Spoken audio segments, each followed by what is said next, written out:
Hello and welcome to Newswire. I'm Ayza Omar. The UK general elections are scheduled for December 12th this year. It's not like they didn't have enough on their plate, what with the ongoing 3-year plus Brexit saga. And now there are concerns of vote manipulation by the Indian government. Last week, a UK support group for India's Hindu ruling party announced they were going to campaign for the Tories in 48 marginal seats. We will be speaking to our guests to look into whether election campaigning, that too by another country, can cross the fine line between misinformation or standing up for basic principles like for human rights. How fair is it? What are the legal implications? And if there really is a tangible threat of not only swinging the election, but also stoking intercommunal tensions and inciting violence. We have with us today Mr. Rajeev Jaitly from New Delhi. He is the BJP spokesperson. We also have politician Mr. Henry Bolton. He will be joining us from London. And we have with us analyst Mr. Robbie Travers, also joining us from London. Mr. Robbie, how do you see this accusation coming in, this concern amongst voters, not just the Labour Party members who are standing for the general election, but also British Indians who are seeing this as a form of manipulation? I mean, I think it's quite clear what we're seeing here is a blatant attempt to try and enter an election, to try and bring an issue up in an election, which is not necessarily actually a focal point of this election. And I think it's deeply alarming. But I think we're seeing this more and more, and it's not just from the Indian government.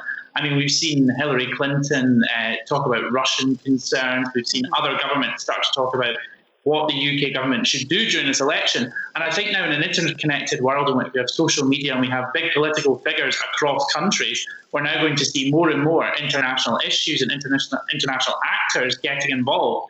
And is it necessarily a concern? I think it is, because we're going to see more and more and more. And where do we draw the line? Influential people who are not government can get involved. Why can't governments get involved? It's really going to be quite an interesting issue to see how this goes forward.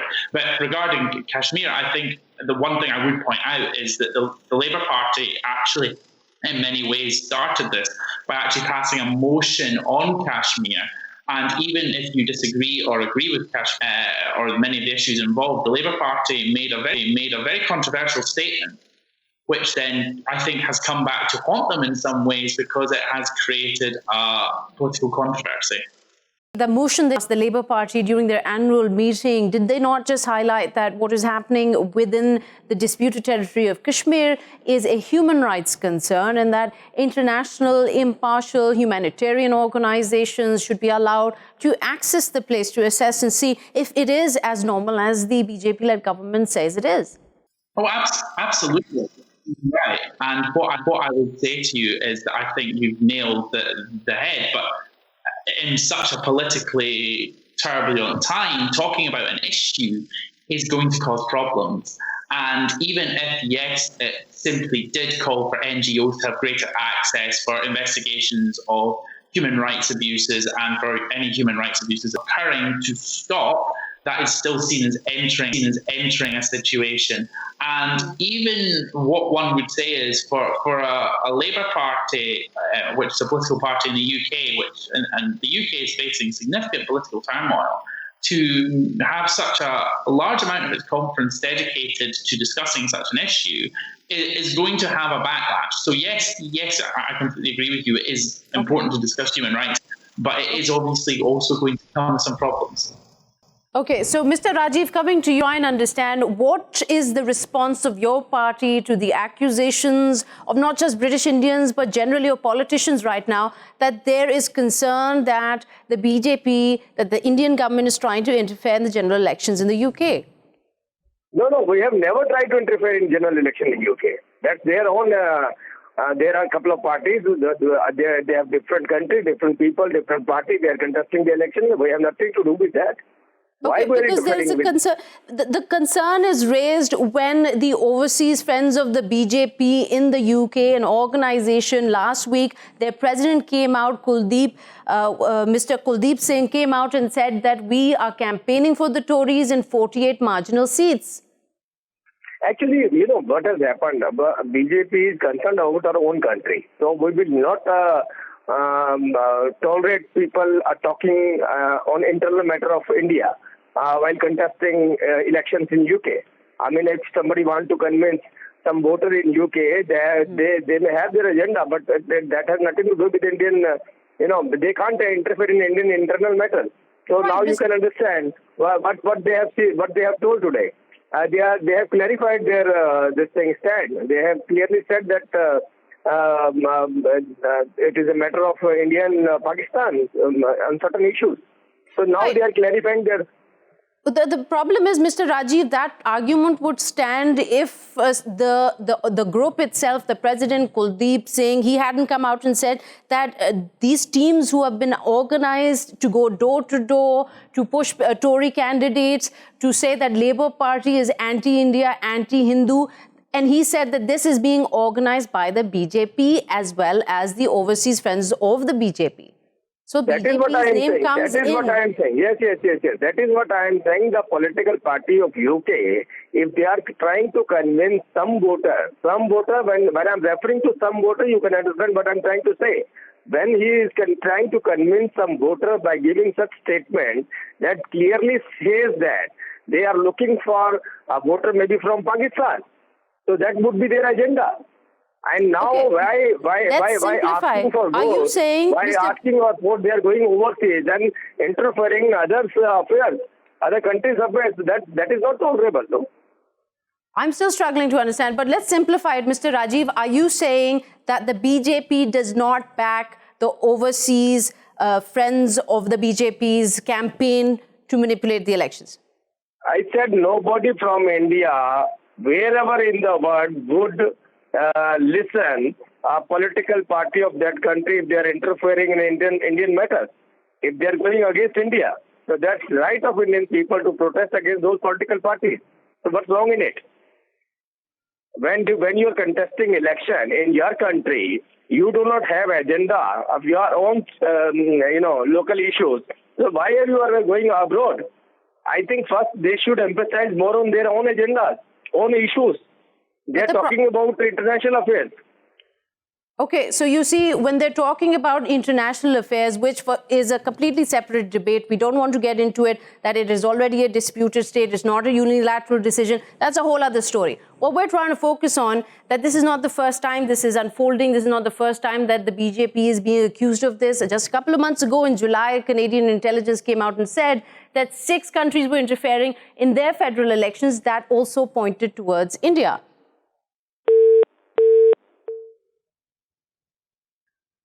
It seems like we lost Mr. Rajeev, or he hung up. But so let's get your take on this. Mr. Henry Bolton, you're a politician. You've been part of a political party. You know better than all three of us sitting and having this conversation right now how politics work. Do you think this is a tactic to just create a wedge, or is this a real concern that this could stoke intercommunal tensions and escalations in the UK?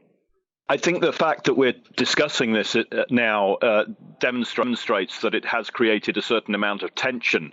That said, there is not one single issue that's brought this together. The overseas friends of the BJP are not necessarily acting with the under the direction and the support of the BJP itself. It may well be more localized within that group within the UK. It's an initiative by them. That said, I think the responsible answer from the BJP itself would be, listen, as almost we've heard just now, you need to focus on your issues back in the UK and vote accordingly. This is not an election over what's happening in Kashmir or elsewhere. In order to really that would be a diplomatic response, because there is increasing tension or concern around the world that countries and governments, either directly or through a proxy, are becoming involved in influencing national elections, which is obviously crossing a red line. And we've got more and more of this happening, particularly now that we've got the cyber domain that's come into politics as well, and social media.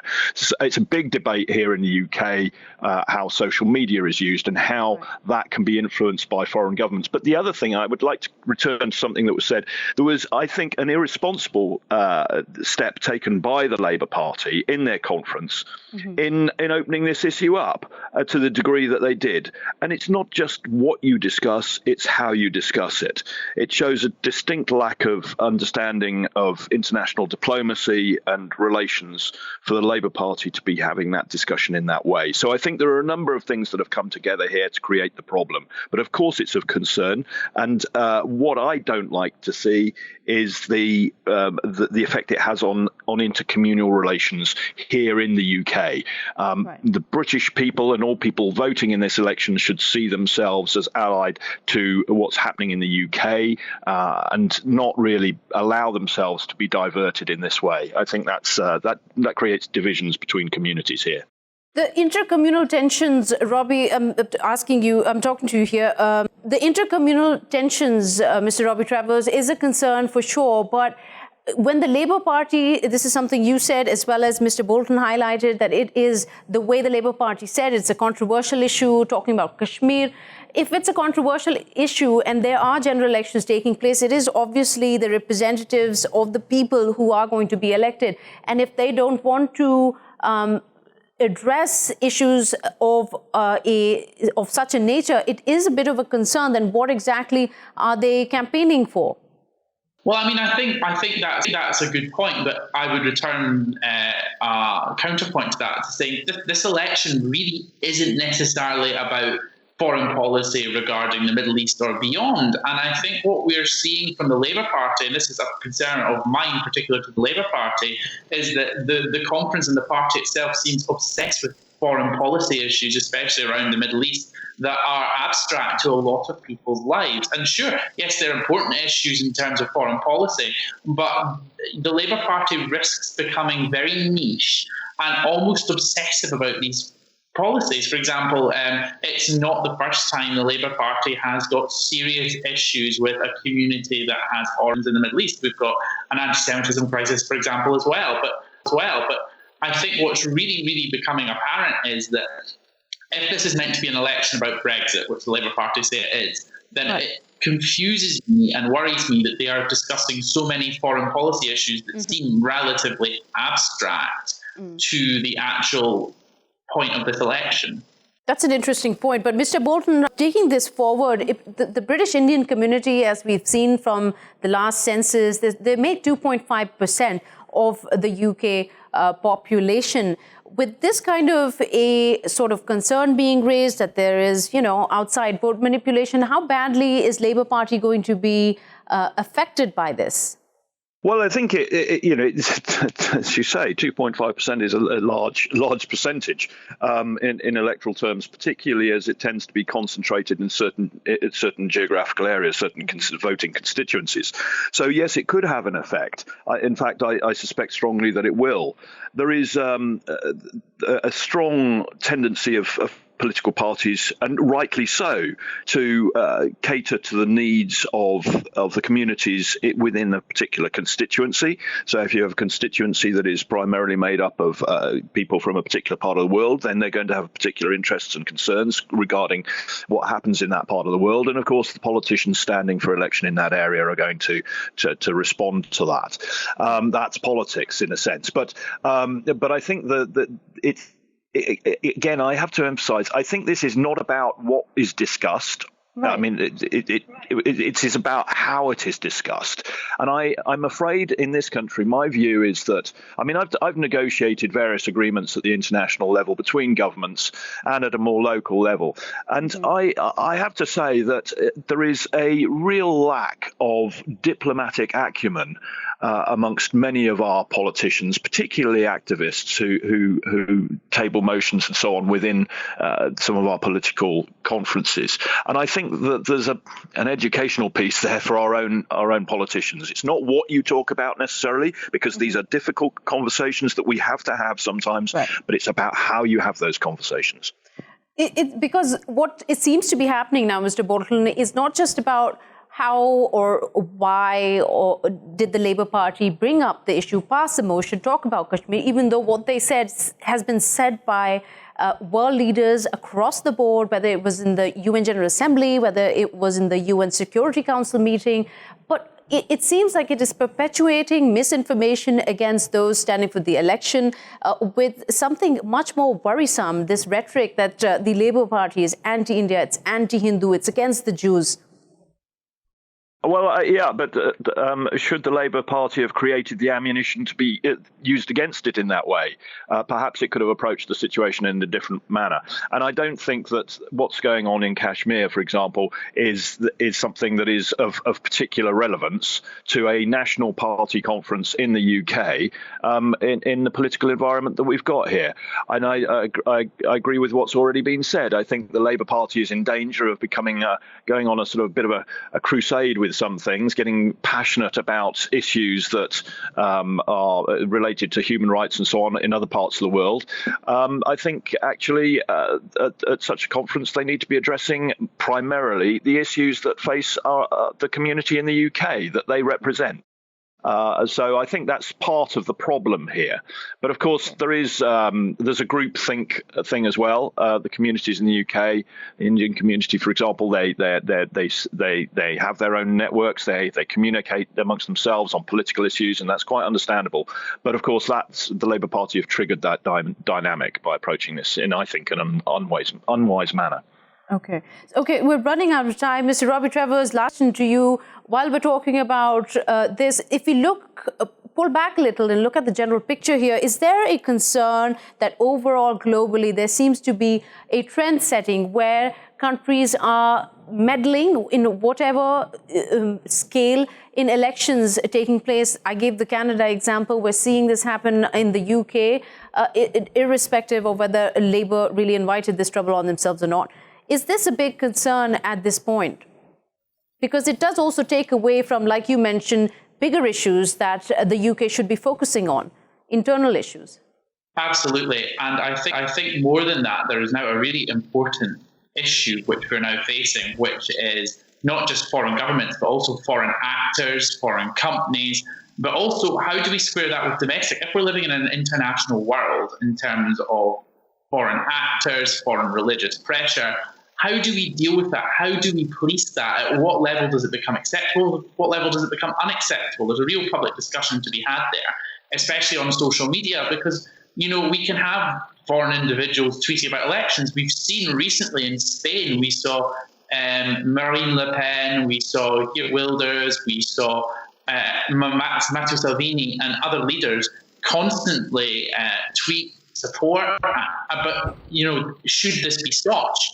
Are we seeing now, especially in an organisation like the European Union, in which we're seeing increased interconnected government?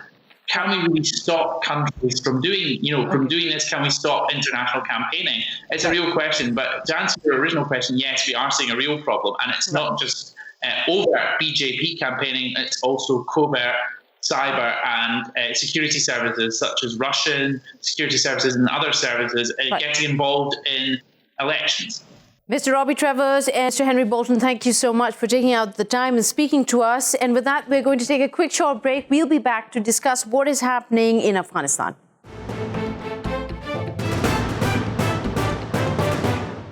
Welcome back to Newswire with me, Ayza Omar. Now, the Afghan president, Mr. Ashraf Ghani, he announced on Tuesday in a televised address that 3 prisoners from the Taliban-linked Haqqani network would be released, and I quote, conditionally in exchange for academics and to facilitate direct peace negotiations, end quote. Now, the Haqqani network, though part of the Taliban today, has existed before the Taliban. One of the prisoners, Rashid, was the Haqqani network commander of the southeastern Afghanistan region, and he's been accused of some major crimes, such as selecting targets and providing equipment for suicide bombers. Now, he is one of the 3 who will be released conditionally in exchange for 2 academics, one 63-year-old American and one 50-year-old Australian individual, both of them who were teaching in Kabul before they were abducted by the Taliban back in 2016. What we are hoping to address today is and analyze is whether this prisoner swap, what it essentially means, first of all. And it comes at a time where not only is the recount for the presidential election underway, but also has been just recently seen the end of the peace talks, US-led peace talks with the Taliban. So without further ado, let me introduce who we will be speaking today with. We have with us Mr. Bharath Gopalaswamy, an analyst, a distinguished fellow at the Observer Research Foundation and the former director of Atlantic Council, the South Asia Center. He's joining us from Washington, D.C. We also have analyst Ms. Tanya Goudsouzian joining us from Istanbul. And from Kabul, we have Mr. Fazal Muzhary, a researcher with Afghanistan Analysts Network. Thank you so much to all three of you for giving us the time.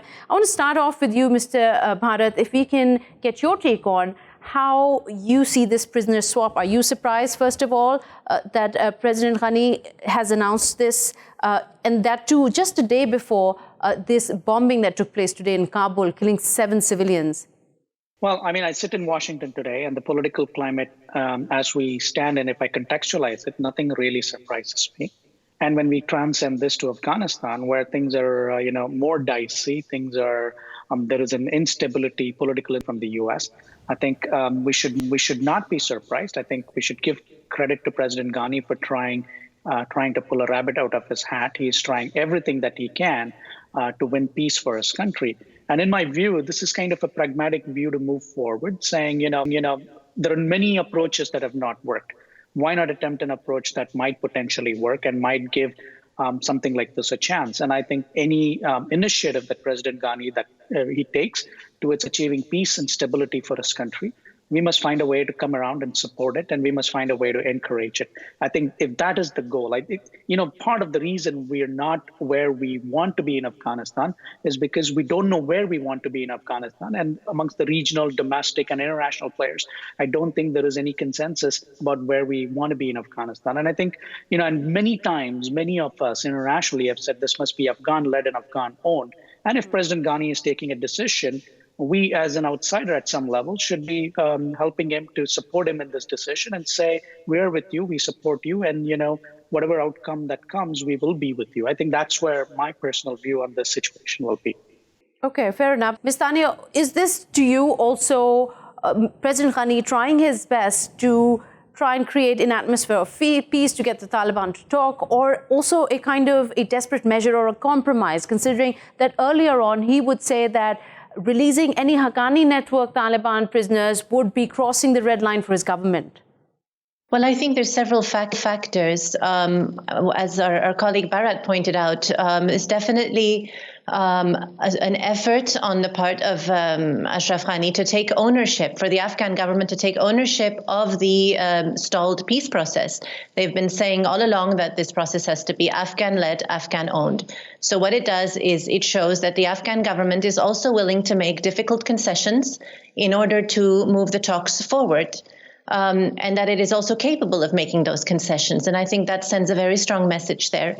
On the other hand, it also has to be pointed out that these high-value prisoners were released after long and intensive negotiations with the Americans. So the Afghan government has been given the assurance that these prisoners will not become a threat again, that they will be under strong supervision. I believe that's one of the conditions of their release, that they will be in Doha under supervision. Okay, and coming to you, Mr. Fazal Muzhary, how do you see this, and what is the reaction like within the political circles in Afghanistan? Yes, I think this release of the prisoners is very important for building trust. It is also important for people hope that it will be a positive sign for resumption of the peace talks that were stopped in September. It is considered that this was one of the stepping stones for the resumption of the peace talks, because there has not been any new announcements of resumption of these talks. So people are hoping for the resumption of these peace talks. That is one issue. Another thing is that yes, there has been this has been a red line for the Afghan government, but it is difficult for them to cross this red line. It seems that there is, as our colleague pointed to, there was much negotiation with the Americans, and as a result of those negotiations, the prisoners were released. It also seems that it might be as a result of pressure from the American side to release the prisoners. Otherwise, it was strictly a red line for the government. So when we are talking about the compromise, I think the Afghan government has not achieved anything from this release of the prisoners because the Taliban made no promise of anything like reduction of violence or anything else. They only made they will only release these two professors. The reason for that is that two of these guys, two of the three prisoners, were very low-level people. Like they even were not active member of the Taliban. For example, Anas or this other guy, Rashid. They had traveled to Qatar and they meet their relative like Muhammad Nabi Umari, who was released from Guantanamo. And when they were returning, they were arrested in Bahrain airport. They were not arrested at a battlefield. So they have no. You're saying these are low-profile. You're saying these are low-profile prisoners, but it seems that the Taliban had been demanding their release. These particular three individuals for a very long time. So that demand was because there was also a demand from the American or the government side for the release of these two professors. So it was the issue of give and take, I think. Okay. Is there any confidence? Is there any confidence that the professors will be back home soon? That the Taliban will hold their end of the bargain? So the American university dean, like Mr. Sidney, had a statement yesterday, and he said that there is hope for the potential possible release of these two professors. But up to now, we have not seen anything in the media or any confirmation from the Taliban side that these three guys have already reached to the area that they wanted. One scenario is they are going to be in Qatar, but we have no news of their arrival. So once we see the news of the arrival, then we may hope the release of the two professors as well. Right now, we have no clue because neither there is no news about the arrival of these three guys, nor there is news about the release of these other two professors. Okay. All right. Coming back to you, Mr. Gopalswamy, the concern here, as you heard Fazal also highlight for us, could this be a little too much too soon maybe if they have been released? It seems from when we spoke to Ms. Tanya that there's an understanding they have been released. But either way, could this swap be successful? I mean, I think it's, whether the swap is successful or the swap doesn't go through as we planned. I think the bigger point here is the symbolism of it. That, the whole package deal, as you might want to put it, like there is going to be a prisoner swap and you're working towards these things. For me, it highlights either a change in mindset or a give-in or a point of negotiation or running out of option or being pragmatic or all of the above. I think that is the bigger point that we should not miss out here. Ultimately, it will, there will be between, like we say, never estimate the slip between the cup and the lip. So there could be a lot of things that could go wrong from where we started to where we end and where we would like to end. But the bigger point, as I mentioned before, is what the symbolism this suggests, whether it's the American pressure or it's the extended negotiations or the Ghani government, taking ownership of difficult decisions and concessions that it's willing to make in achieving what it wants to achieve. Okay, and Ms. Tanya, how do you feel about it? Considering that this announcement, like I mentioned earlier, this announcement by President Ghani, this was yesterday, and today we've seen this horrible bomb blast again. I'm not saying that the responsibility has been taken by the Taliban yet. It's not that we have confirmed reports, but it does bring into concern a kind of a concern here that this effort by President Ghani to facilitate peace negotiation with the Taliban, who have always called them a US-backed puppet government, it really brings into question whether they're going to succeed or if this is the right move to make with the Taliban.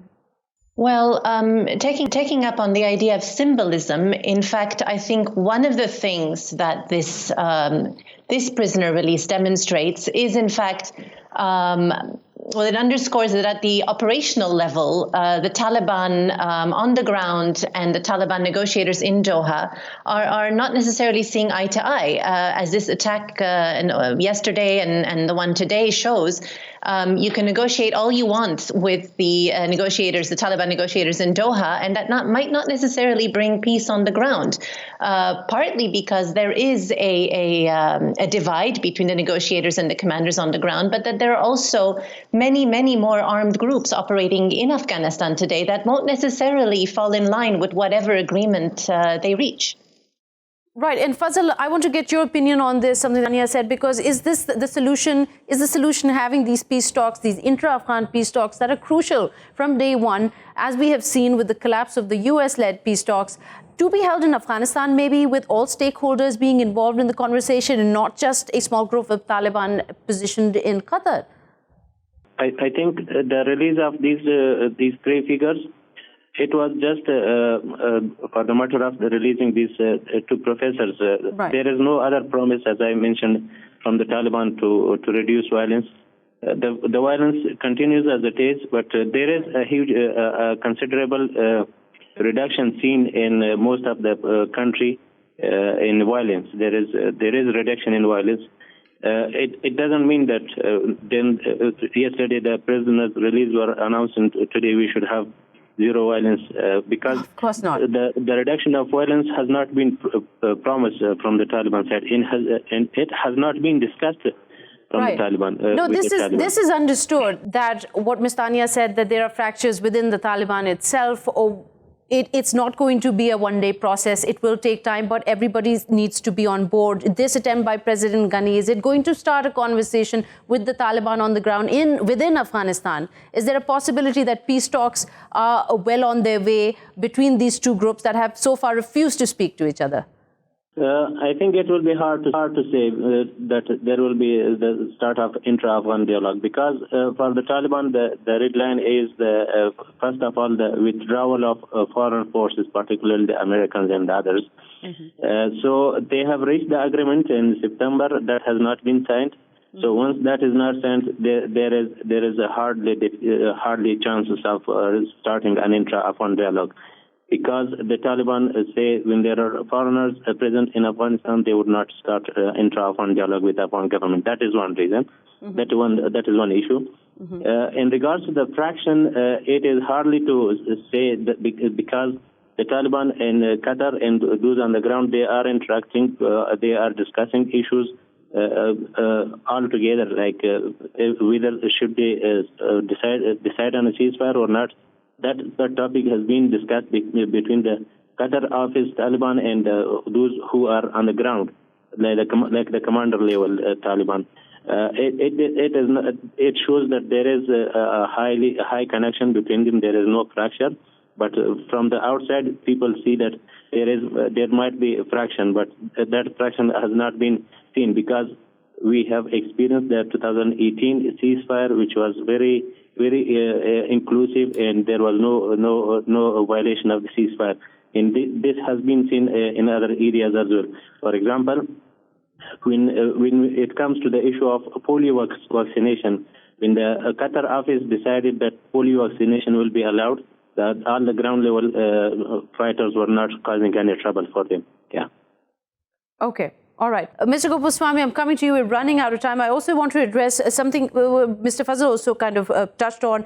The agreement, the US-led peace talks with the Taliban before they came to a crashing halt when President Trump pulled back in September. They were almost at the crux of signing the deal. I mean, those documents were never, declassified. But what we do have an understanding of, that one of the agreements with the Taliban was that the 5,000 of US troops, foreign troops, would leave the country, and in return, the Taliban would not sort of support ISIS, Al-Qaeda, or work with them, even though they have their issues with them, and not allow Afghanistan to be a safe haven for terrorists targeting other countries.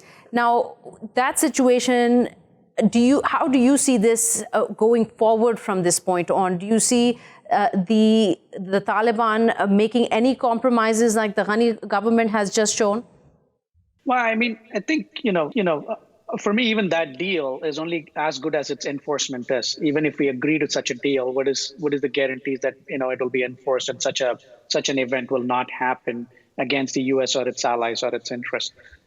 Yes, I think, we may make compromises. And yes, remember, there is an election season coming up and Trump will need to give a victory speech. Mm-hmm. And under his own domestic political pressure, there are various ways in which such a deal could be stitched. But it's not about stitching the deal. For me, what is the substance of the deal? What are the contours? What are the endpoints? And how is it going to be enforced? And is it sustainable and durable? Are more important question and pertinent questions that we need to ask. Because we don't want to find ourselves in Afghanistan a year and a half, 2 years later in a prolonged campaign.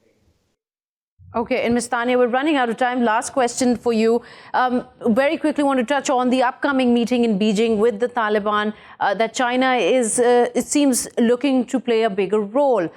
This dynamic that we're seeing from President Ghani, of course, no surprise here. He's making his effort. We've talked about that. But how do you see this manifesting itself in that meeting in Beijing?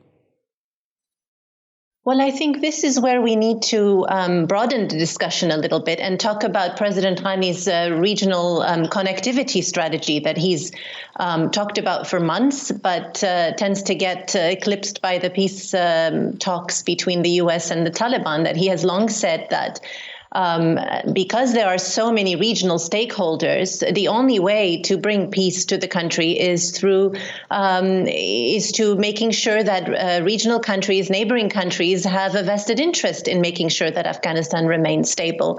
China has been pushing through its Belt and Road project for some time now. It's been stalled as a result of the talks. So let's see where that goes.